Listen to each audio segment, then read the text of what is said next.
watching. வணக்கம். Hitech news TV செய்திகள்.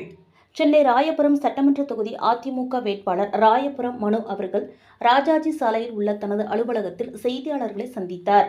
அப்போது பேசிய அவர், நில அபகரிப்பு கும்பல் ஒன்று அமைச்சர் சேகர்பாபு அவர்களின் உதவியுடன் சென்னை மற்றும் அதன் சுற்றுவட்டார பகுதிகளில் 10,000 கோடி மதிப்பிலான சொத்துக்களை அபகரித்துள்ளனர். துறைமுகம் தொகுதியில் மட்டும் 200 கோடி ரூபாய் மதிப்பிலான சொத்துக்களை அபகரித்து வருகின்றனர்.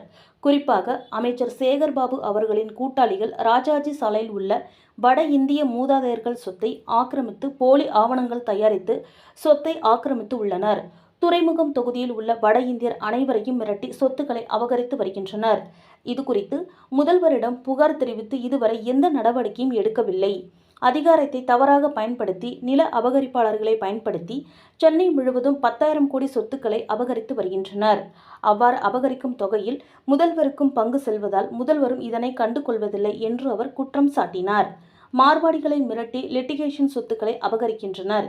இதற்கு முதலமைச்சர், அமைச்சர் சேகர்பாபு, காவல் ஆணையராக இருந்த அருண், மாநகராட்சி ஆணையர் குமரகுருபரன் ஆகியோர் துணை புரிந்து வருகின்றனர்.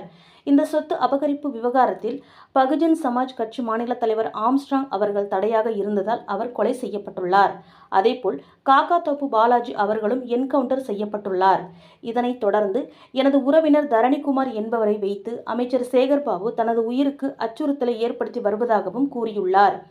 கொடுத்த புகாருக்கு எதற்குமே பதில் அளிக்காமல் அமைச்சர் சேகர்பாபு அவர்களின் தலைமையில் காவல் ஆணையராக இருந்த அருண், டிசி பாஸ்கர், சுந்தரவடிவேல் ஆகியோர் கொள்ளையடித்து வருகின்றனர்.